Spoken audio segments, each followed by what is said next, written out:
Bienvenue au podcast Pivot, épisode numéro 25. Mon nom est Jonathan Léveillé, président d'OpenMind Technologies. Le podcast Pivot est distribué chaque semaine afin d'inspirer et d'éduquer les entrepreneurs ambitieux ayant une idée de produits technologiques innovantes, communément appelés SaaS, applications web ou mobiles, et qui désirent maximiser leurs chances de succès dans l'aventure. Nous partageons chaque semaine trucs, astuces, histoires à succès, ainsi que des apprentissages d'échecs d'entrepreneurs de renom. Le podcast Pivot est une présentation de dev2ceo.com, filiale d'OpenMind Technologies. DEV, le chiffre 2, CEO.com, aide exclusivement les entrepreneurs ambitieux qui désirent développer leur idée technologique afin d'en faire un succès d'envergure. Cette semaine, j'ai le plaisir de m'entretenir avec Éric Bédard, qui est une sommité en agilité au Québec, et je me dirais même au Canada. Nous allons parler du sujet des avantages de l'agilité pour les clients et les utilisateurs. Nous vous invitons également à vous abonner et à activer les notifications sur votre plateforme de balado préférée afin d'être notifié à chaque semaine des nouveaux épisodes. Sur ce, bonne écoute!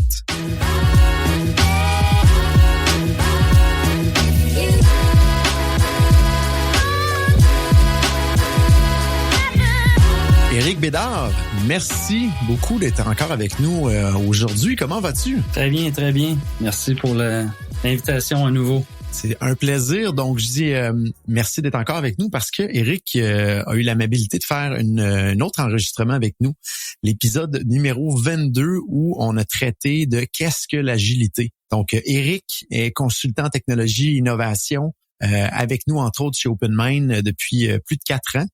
Et également pour d'autres entreprises. On a expliqué un peu plus son parcours dans l'épisode 22. On vous invite à l'écouter et on traite également, comme je disais dans cet épisode-là, sur qu'est-ce que l'agilité. Aujourd'hui, on s'entretient sur le sujet encore de l'agilité. Par contre, on va aborder beaucoup plus l'angle de quels sont les avantages de l'agilité. Et Éric, il y a quand même beaucoup d'avantages, mais ça se décline en différents, je dirais, personas dans le fond. Là. Il y aurait comme 3 parties prenantes des avantages potentiels de l'agilité. Je serais curieux, Éric, qu'on débute avec ça et d'expliquer un peu ces trois parties prenantes-là. Exact. Je pense que ça peut être le fun de regarder ça dans différents temps. Donc, évidemment, le premier angle, c'est d'un point de vue client. En tant que client, je choisis de choisir un partenaire pour mon développement logiciel. C'est quoi les avantages pour moi en tant que client? Donc, je suggère qu'on commence avec ça. Ensuite, on peut regarder du côté de l'organisation qui, elle, choisit l'agilité comme approche, comme mindset, comme valeur, comme principe. Puis on pourrait terminer aussi avec les gens très importants, les acteurs, les gens des équipes, les gens qui adoptent l'agilité dans leur quotidien. Pour eux, être dans une organisation agile, c'est quoi les avantages pour eux? Et je fais une parenthèse, Éric, pour les termes qu'on utilise, puis corrige-moi si je me trompe, mais de définir le côté client, le côté organisation et individu. On parle vraiment dans le cadre d'une entreprise de service, un peu comme OpenMind, qui offre une prestation à un client au bout de la ligne. Dans le cadre du développement d'un produit technologique où le client, en réalité, n'est pas la personne qui reçoit le service, est-ce qu'on garde les mêmes termes ou on changerait un petit peu la terminologie de tout ça pour un développement de produit, là? Je pense qu'on peut appliquer ça exactement à tous, dans le sens où que ce soit un client direct ou indirect, on a toujours des clients. Chaque équipe qui développe un produit ou un service, c'est face à ses clients. Donc, quand je dis client, c'est les gens, les parties prenantes directement associées à l'équipe avec qui on travaille. Donc, je pense que ça s'applique dans les deux sphères, dans les deux cas. Donc, le client pourrait être l'utilisateur du système au final également. Ça pourrait être ça. Tout à fait. Juste pour être sûr qu'on s'entend bien. Oui. Fantastique. Donc, débutons avec cette catégorie-là, le client, l'utilisateur final. Parle-nous un petit peu des avantages de fonctionner en mode agile versus un mode waterfall. Pour ceux qui savent pas c'est quoi waterfall, je vous réfère à l'épisode 22 qu'on en discute justement de la différence entre agilité et waterfall. Éric, on t'écoute. C'est parti. Donc, si je suis le client, tiens, on va faire un persona. Jonathan, c'est toi le client, moi je suis le fournisseur. Je te donne 2 options. La qualité de ce que je vais te livrer, je te donne 2 options. Je la teste à la fin complètement. Au bout des 8 mois, là, j'embarque ma gang de QA puis on teste. Ou je te donne l'option de tester en itération tout le long du projet au fur et à mesure. Quelle option je choisis? Je vais t'en poser une bonne colle, Éric. Je vais te revirer ça par une question. Est-ce que je dois m'impliquer dans les tests ou pas en tant que client? Non, les tests, ça c'est une excellente question. Les tests, pour moi, quand on fait un livrable, quand que je livre quelque chose, je suis responsable des tests. Donc, dans n'importe quel autre domaine qu'on pense, si tu achètes une voiture, si tu achètes un téléphone, si tu achètes une calculatrice, les tests, pour moi, c'est la responsabilité de l'équipe. Par contre, si on fait un produit unique, en tant que consommateur, je souhaite qu'on travaille ensemble pour le définir ensemble, ce produit-là. Donc, c'est un sujet, on pourrait faire un podcast juste ce sujet-là d'un point de vue client. Est-ce que j'ai la responsabilité de tester ou au contraire, je suis plus en mode expérimentation, donner de la rétroaction, gérer la gestion du changement, le Big Bang là, qui arrive à la fin, puis bang, on livre tout ça. En étant agile, on se donne beaucoup plus d'options de gérer le changement, apprivoiser, expérimenter, donner la rétro. Donc, pour répondre à ta question, les tests, j'assume que c'est nous qui devons le faire, nous étant le fournisseur. Puis le client, ma proposition, c'est de pas amener le client à tester, mais par contre, va être très impliqué. On va en parler encore davantage tantôt. Le client va être impliqué dans le processus. À ce moment-là, je réponds à ta question que je préfère que vous le testez en cours de développement. Exact. Absolument. Tout à fait. Puis là, je vais lever mon chapeau à des anciens collègues quand je travaillais en Waterfall. Tu sais, le spécialiste QA ou les gens vraiment qui développent une expertise à ce niveau-là, à l'époque, il y avait au bout de 8 mois dans le projet. Hein. On partait un projet, les architectes, les analystes, la programmation, pauvres, là. C'était pas facile. Il y avait au bout de la chaîne. Puis, au bout de la chaîne, on leur mettait des livrables dans les mains, puis les gens de QA testaient ce qu'on avait mis dans des specs il y a 6 mois avant. J'ai vu des gens de QA, leur carrière changer complètement en travaillant en agilité avec une équipe, être intégrés dans l'équipe de développement. La game change complètement pour eux. Ça amène à une autre dimension. Nos gens de QA, c'est souvent les gens les plus sensibles par rapport à l'utilisateur, les impliquer en amont dès le départ, travailler avec nous, l'amener dans un meeting de design. Je demande pas aux gens de QA de devenir des designers, mais d'être là, d'écouter la solution, de lever la main, de poser une question, de se mettre dans la peau de l'utilisateur final. 50% de leur travail va être fait en amont. Les développeurs, les designers, les analystes vont ajuster leur solution en fonction des bonnes questions qu'ils vont poser. Tu sais, les gens, la qualité, c'est pas un concours de... On rentre le plus de bugs possible. Idéalement, on veut pas que le bug sorte. Donc, pour y arriver, il faut travailler ensemble. On travaille en amont. Donc, moi, si je suis un client, je travaille avec un partenaire agile, ça me rassure beaucoup de savoir que la qualité, le contrôle qualité va faire partie du processus du début jusqu'à la fin. Je pense que c'est un grand avantage. Ça amène à une autre dimension, un autre type de qualité à nos livrables.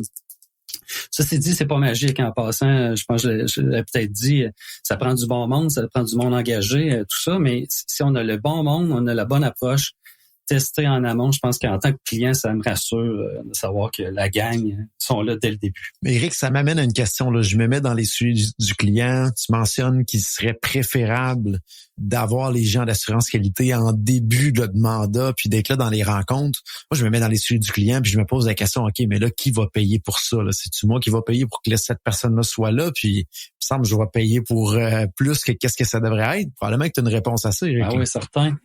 Mais dans tous les cas, qu'on le fasse en Waterfall, les gens de QA vont être impliqués.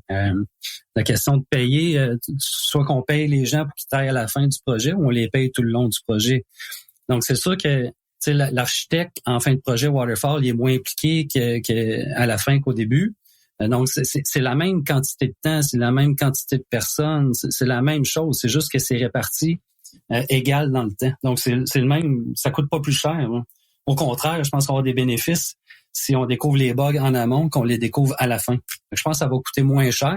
Mais en termes de ressources, c'est la même quantité, c'est le même nombre d'heures, c'est le même nombre de personnes. Donc, avec l'expérience que toi, tu as vue de mettre les gens plus en avant-plan au départ dans les discussions du projet au niveau de l'assurance qualité, ça revient au même au bout de la ligne, mais la qualité doit être plus grande au final, c'est bien ça? Tout à fait, exact. Fantastique. Parce que, en conclusion, rapidement, la personne de QA à l'époque, elle regardait les specs et elle disait ce que tu as codé, ça correspond aux specs. Mais les spécifications, ça se peut que le bug, en fait, les bugs les plus coûteux, c'est quand c'est des bugs de conception, des bugs de design. Donc, d'avoir les gens de QA impliqués en amont, on peut trouver ces bugs-là. Tandis qu'à l'époque, à la fin, je pouvais juste te dire que ça correspondait pas à ce que c'était supposé être. Mais j'avais pas un impact, j'avais pas une influence sur la solution finale. C'est tellement bien dit, effectivement. C'est que les bugs les plus coûteux, c'est ceux de structure. C'est souvent des décisions qui ont été prises en début de projet. Et c'est là que les gens d'assurance qualité, les gens de QA peuvent venir donner une grande plus-value probablement à ces étapes-là, ou du moins en plus de mieux comprendre le projet pour savoir où bien tester ou quoi focusser en termes de tests. On revient sur les avantages. On parlait du côté client, côté usager. Donc, quels sont là, j'ai coupé un petit peu ton flow, Éric, mais on parlait qu'il faut faire les tests tout le long pendant le projet. Exactement. Et là, on était sur ce flow-là d'aller vers les avantages du côté client et usager. C'est ça, j'en ai 5 avantages pour le client. J'en ai choisi 5. J'aurais pu en choisir 10, 2. Tout ça, c'est un peu subjectif, mais j'ai essayé de sortir les 5 qui me viennent à l'esprit le plus rapidement. Le deuxième avantage pour un client de faire affaire avec une agence, une compagnie agile, c'est la collaboration. C'est une autre dimension.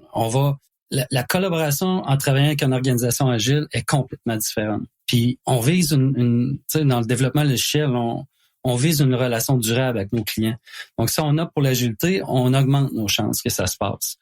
Ainsi, quand j'ai fait beaucoup de projets Waterfall, les clients, la collaboration, on collaborait évidemment avec eux, mais c'était beaucoup en amont du projet au début, puis à la fin. À l'époque, c'était vraiment intense. Au début, j'ai été en Europe, voyagé, on s'en va chez le client, on passe plusieurs semaines avec eux, puis là, il y a une grande mobilisation qui se fait du côté client pour amener les gens parce que là, c'est là que ça se passe. On fait toutes les spécifications pour les 9 prochains mois. Donc, c'est du temps plein. La compagnie est obligée de mobiliser les gens, arrêter l'usine. Puis, on travaille beaucoup ensemble au début. Puis après ça, on repartait, on revenait à Montréal, puis on travaillait, on faisait notre développement. On se parlait un petit peu, on a des touch points, mais essentiellement, c'était la phase d'exécution. Puis là, le client était beaucoup moins requis. Puis à la fin du projet, on recommençait la même chose. On déployait, on formait les gens, la grosse batterie de tests. Puis on est tous ensemble. Donc, la collaboration dans les projets Waterfall était beaucoup au début puis à la fin. En agile, un peu comme ta question tantôt avec le gars de QA, la collaboration va être complètement différente parce que on va tout le temps collaborer au même niveau. Autant au début, dans le milieu qu'à la fin. On y va en itération. Donc, c'est tout le temps le même rythme. Puis, évidemment, si on arrête de se parler pendant 8-9 mois, c'est pas la même relation que si on se parle à chaque 2 semaines avec nos procédures, nos processus, nos discussions, nos touch points. Ça amène un lien très, très fort entre Donc, moi, en tant que client, je veux être impliqué avec ma gang. Là. On fait un produit, exemple, sur mesure. Je suis pas à l'aise de dire, OK, on fait des spécifications, puis je laisse ça à la compagnie, puis là, revenez-moi dans le mois avec un coup de baguette magique, puis tout fonctionne comme prévu. La relation client puis la compagnie est complètement différente, puis ça développe des liens très forts, puis on apprend à se connaître, on apprend à se faire confiance, on apprend à se dire les vraies affaires, puis on se donne une chance d'arriver à notre destinée. Ceci dit, puis si je me mets dans la peau du client aussi, c'était pas facile avant de mobiliser tout le monde. La business continue. Oui, j'ai un projet, oui, c'est important, oui, je veux numériser telle chose, mais ma business continue d'opérer. Donc, si on fait ça bien, si on prend le temps, si en amont, on définit c'est quand qu'on se parle, à quelle fréquence, on met ça dans nos agendas, je crois qu'en tant que client, mes observations font ça, c'est plus facile à organiser.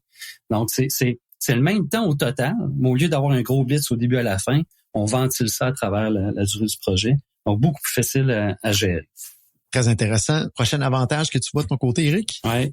Peut-être juste une parenthèse, juste une tranche de vie là, sur l'impact de ce que je viens de raconter sur la collaboration.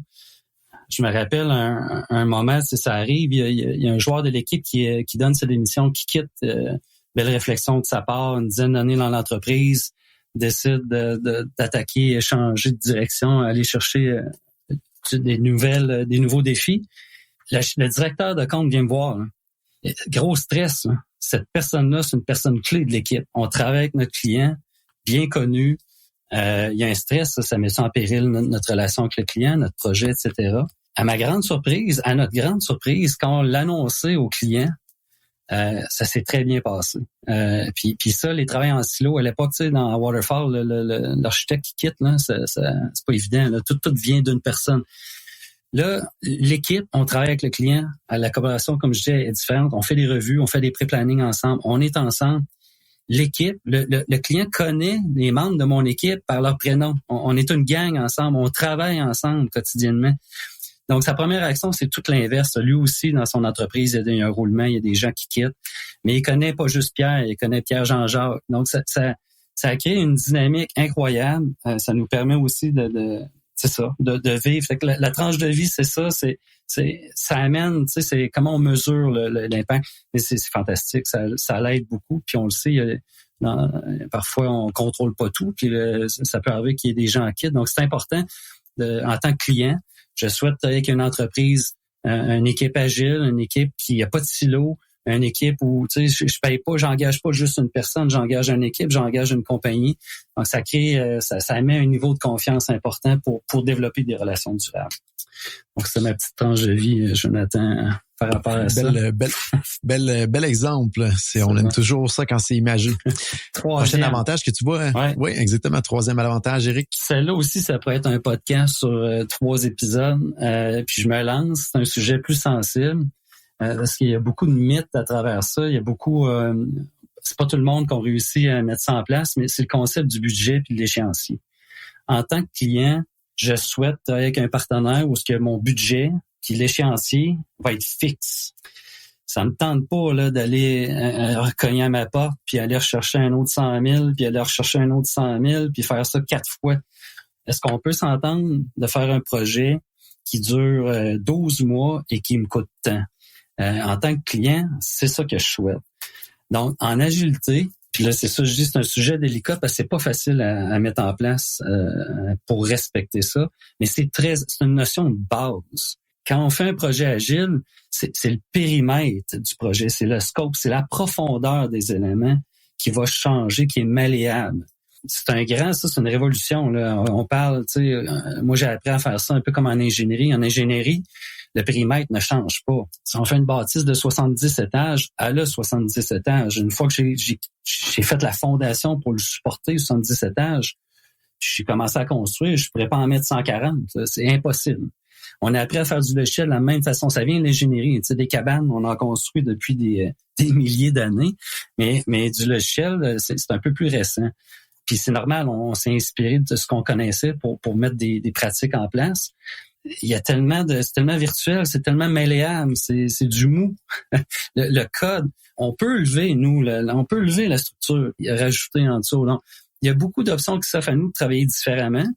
Puis ça, c'est un paradigme important. C'est possible. On fait un produit sur mesure, on s'assure que le client, il faut trouver une façon que le budget puis le temps soit fixe. Puis en travaillant en collaboration avec le client à chaque itération, on se parle, on se fait confiance, on travaille ensemble, puis on s'assure qu'à chaque minute qu'on met sur le projet, ce qu'on met le plus de valeur possible.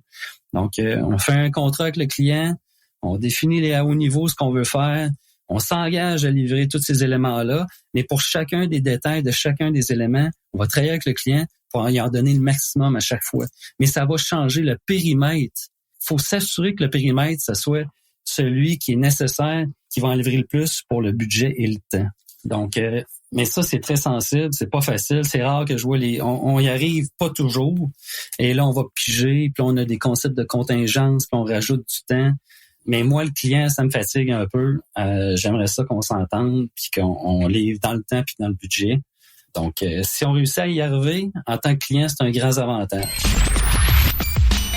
Vous avez une idée de produit techno à développer et vous vous demandez, suis-je prêt à le faire? Bonne nouvelle, dev2co.com rend à votre disposition un mini questionnaire gratuit en ligne qui vous permettra de parfaire votre réflexion et surtout de valider à quel point vous êtes prêt ou non à démarrer le développement de votre idée technologique. Rendez-vous au dev2co.com/évaluation, DEV le chiffre 2 CEO.com/EVALUATION. Sur ce, de retour à l'épisode en cours. Et le fameux point de si on réussit à y arriver, ça pourrait faire l'épisode, ça pourrait faire le sujet d'un autre podcast. Donc, si je résume jusqu'à présent, avantage 1, on est capable de faire des tests en cours de route, ce qui généralement augmente la qualité au bout de la ligne du système. J'y vais à très haut niveau, là. Ouais. Avantage 2, meilleure communication, meilleure fluidité. On s'engage pour le long terme. On augmente nos chances de succès à ce moment-là dans le projet et une meilleure continuité si jamais il y a des membres de l'équipe qui partent en cours de route. Et le troisième avantage que tu viens de mentionner, Eric, c'est de réussir à figer l'aspect budget et l'aspect échéancier pour éviter devoir aller chercher un 100 000, un 200 000, un 300 000 de plus. Cependant, ça vient avec l'ouverture non optionnelle de changer ce qu'on appelle le scope, donc la portée du projet, ou à ce moment-là, qu'est-ce qu'on va livrer au bout de la ligne. Mais le but, c'est de prioriser les choses qui ont le plus de valeur au départ. Tout à fait. Mais on dit changer le périmètre. Dans le fond, c'est on le travaille ensemble. C'est ça. C'est pas comme si j'achète un Honda Civic, le résultat final, c'est la Honda Civic. Il y en a 100 sur le plancher. En TI, le périmètre, on doit s'asseoir ensemble et le définir au fur et à mesure. Donc, c'est vraiment, on va le raffiner ensemble. On va définir le périmètre tout au long du projet. Donc, mais ce que tu as dit, on le ressent. C'est justement, il faut pas tomber dans le piège où ce que le client pense qu'on change le périmètre. Parce que le périmètre, il est pas écrit, c'est marqué une ligne. Ça va prendre un module de commande. Module de commande, on va s'asseoir vous autres. On va se connecter à votre ERP, on va regarder le data, on va regarder le détail. Le client sait pas plus. C'est ça le travail de collaboration qu'on fait ensemble pour le découvrir ensemble, pour en faire le plus possible dans les temps, dans le budget qu'on a. Et dans le développement d'un produit technologique ou d'un logiciel, on s'entend, Eric, qu'il y a c'est beaucoup un processus de découverte en cours de route. Là, on peut pas écrire chaque virgule près puis tous les paramètres au départ.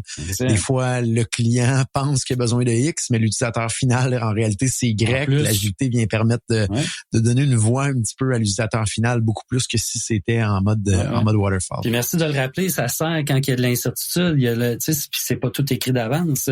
C'est là que l'agilité devient intéressant. Les projets où c'est plus voir que c'est quelque chose qu'on connaît, c'est une recette qu'on applique. On en a parlé dans la première. L'agilité elle va avoir un moins grand impact. Effectivement. Good. 4e avantage, Eric? Oui, livrer tôt et régulièrement des fonctionnalités qui vont pouvoir jouer avec.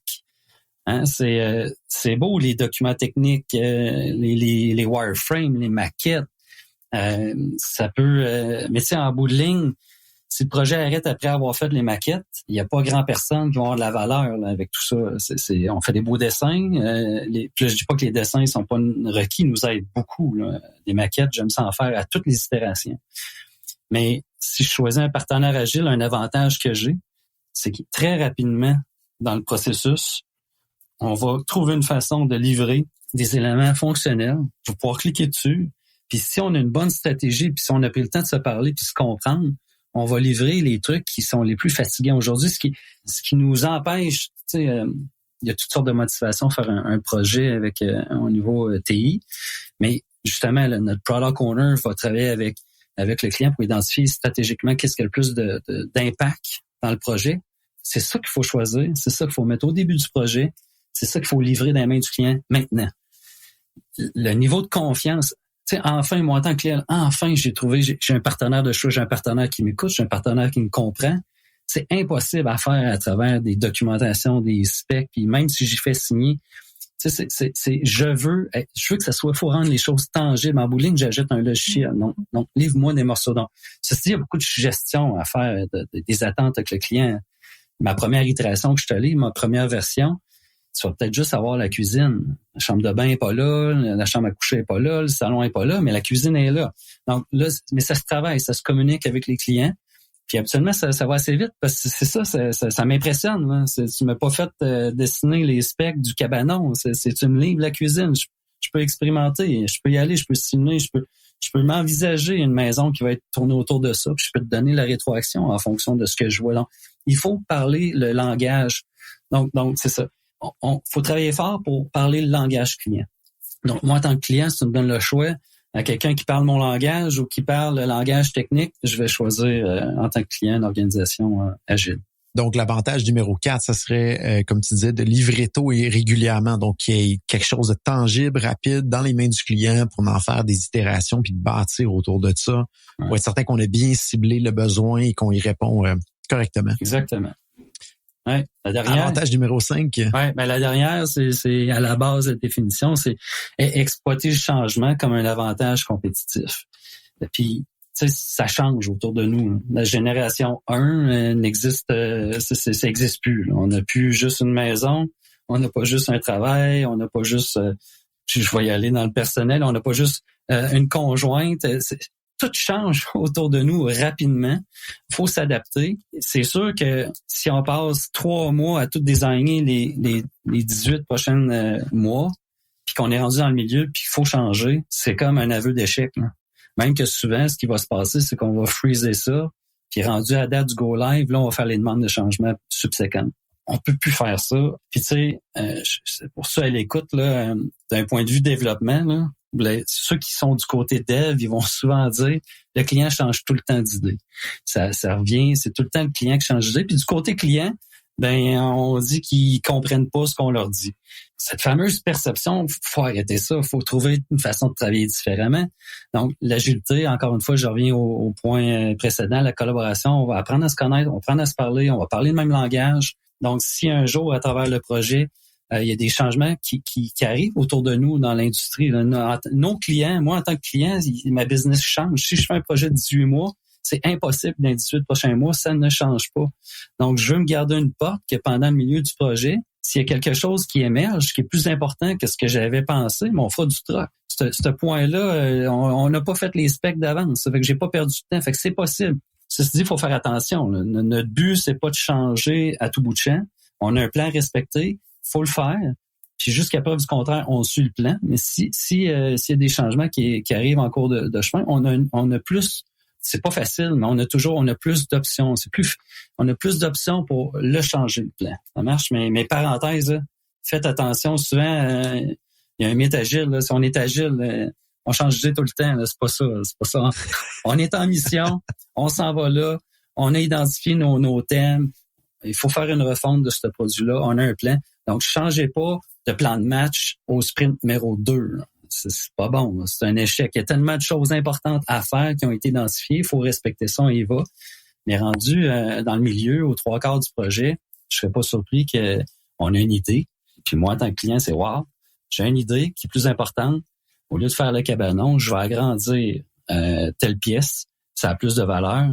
Donc, on se donne une chance de, exploiter le changement comme avantage compétitif et non pas que ça devienne une frustration autant du côté dev qu'au côté client. C'est un bon point. Dans notre filiale Dev2CEO, là, qui est une filiale d'OpenMind Technologies, on développe justement des produits là, d'une idée à un produit à succès et on a segmenté en 2 les types de projets qu'il peut avoir.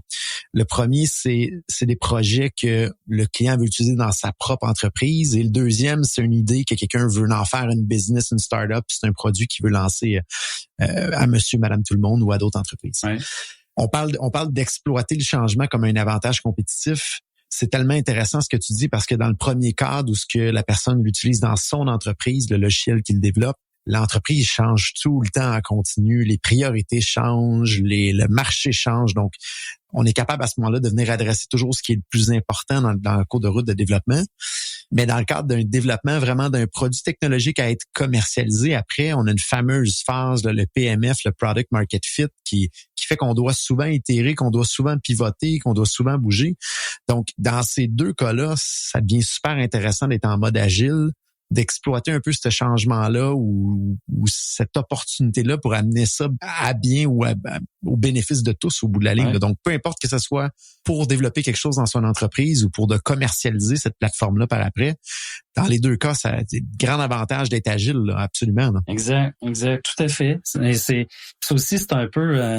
Ça fait 2 fois, je pense, que j'utilise le mot révolution, tandis qu'on essaie toujours d'évoluer, mais il y a eu des clashs là, importants. Puis ça, c'en est un. Il y a encore beaucoup d'entreprises que c'est les projets TI sont vraiment... le périmètre est contrôlé par le TI. Ça, s'il y en a qui nous écoutent, qui veulent faire une transformation, là, c'est une des premières choses qu'il faut se poser comme question. Qui contrôle le périmètre d'un projet? C'est à mon avis, il y a juste une réponse. C'est le côté business. Donc, la business, elle évolue, puis nos projets, c'est ça. Avant, comme je parlais de ma génération 1, c'était correct, c'était stable. On cherchait la stabilité, les choses autour tournaient moins vite. C'était correct. C'est pas qu'on... Je suis pas en train de dire Waterfall ne marche pas. On a fait des beaux projets, Waterfall, mais le contexte autour de nous a changé. C'est nous, il faut qu'on s'adapte à ça. On peut plus utiliser les mêmes recettes. Donc, mais encore une fois, faites attention pour pas... Ça prend un bon plan, ça prend une vision, il faut savoir où on s'en va. Il faut aller chercher la rétroaction, il faut expérimenter. Puis quand on a des faits qui nous permettent d'indiquer qu'on peut changer, ben il n'y a pas de magie, il va falloir le travailler, il faut revoir certaines choses, mais on a encore une fois, on peut se le permettre. En travaillant avec une compagnie agile, vous avez cette option-là qui s'offre à vous. Donc là, on vient de parler des 5 avantages. Est-ce que tu mentionnerais que ces 5 avantages-là seraient pour les 3 niveaux de gens impactés ou particulièrement pour le côté du client utilisateur? C'est ça. Tout ce qu'on a parlé, là, c'est les avantages d'un côté client. Mais dans mon discours, il y a aussi des avantages à travers tout ça là, qui se reflètent du côté des développeurs, etc. Là, j'enchaînerai, si tu le veux bien, on va regarder du côté organisationnel, le côté agile. Allons-y. Fait en tant qu'organisation, pourquoi mettre l'agilité? Je dirais le premier point, c'est j'en ai 4. Le premier, c'est scaler up. Si on veut accélérer notre croissance, l'adoption de l'agilité va nous aider beaucoup à ce niveau-là. À la base, là, on avait parlé un peu dans le premier épisode, tu sais, au lieu de gérer des individus avec des projets, si on commence à gérer des équipes avec des clients, c'est bien plus facile. C'est beaucoup plus macro. Donc, ça va nous aider à grandir. Donc, il faut sortir du cadre où on est trop micro dans notre gestion, puis créer une structure avec des équipes agiles vont nous aider à ce niveau-là. Ceci dit, il y a beaucoup, pour y arriver, il y a beaucoup de choses à mettre en place. Premièrement, exemple, tous les contrats. Quand on met un contrat en place, c'est une chose de dire le contrat, le périmètre, c'est ça, mais combien de temps? On en a parlé un peu tantôt, il faut que le temps soit là. Donc, il faut être capable d'avoir une vision. J'ai mes clients, j'ai mes équipes, ça commence là, ça finit là. Puis, tu sais, l'importance aussi de mettre un budget fixe. Si je veux faire des projections, je signe un nouveau client, je le mets à la suite de l'autre. C'est important de bien gérer tout ça.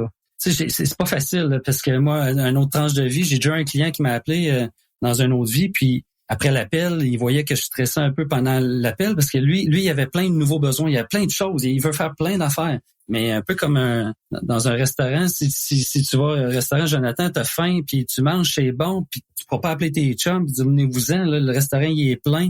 Éric, super intéressant pour les avantages pour le client et l'utilisateur au bout de la ligne. Je vois le temps qui file, on en a déjà dit beaucoup aujourd'hui. Ce que je proposerais, si tu es d'accord, c'est qu'on va terminer l'épisode pour aujourd'hui et on va réenregistrer un autre épisode qui va mentionner tous les avantages pour les organisations, les développeurs, les individus, les gens dans les équipes. Je pense qu'on en a encore beaucoup à dire. On souhaite garder les podcasts là, un 20 minutes, 30 minutes maximum. Donc, si tu veux bien, Éric, on te réinvite pour un autre épisode pour discuter de ce segment-là sur les avantages de l'agilité. Ça te convient, Éric? C'est très bien. Merci. À bientôt. Fantastique. À bientôt, tout le monde. Merci.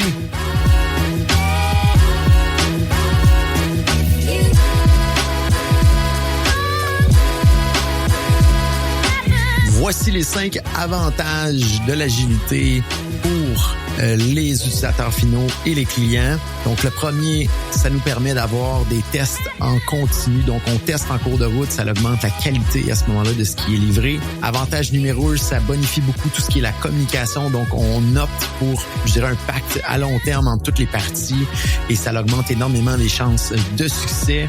Numéro 3, on est capable de fixer le budget et l'échéancier, ce qui est généralement très important pour le client et les usagers au final. Par contre, il faut faire bouger la portée en cours de route ou de s'entendre pour négocier de ce qui est le plus important à travers tout ça. Avantage numéro 4, ça nous permet de livrer tôt et régulièrement, de recevoir plus régulièrement des petits morceaux de la solution finale pour s'assurer que c'est optimal. Et l'avantage numéro 5, ça nous permet d'exploiter le changement de manière continue sous un angle davantage compétitif comparativement du waterfall où on a vraiment beaucoup moins ces 5 avantages-là en cours de développement. Merci à tous d'avoir été des nôtres cette semaine. Si cet épisode de podcast vous a plu, s'il vous plaît, aidez-nous en le partageant sur les médias sociaux et aidez-nous également en vous abonnant pour recevoir les alertes des nouveaux épisodes sur votre plateforme de balado préférée.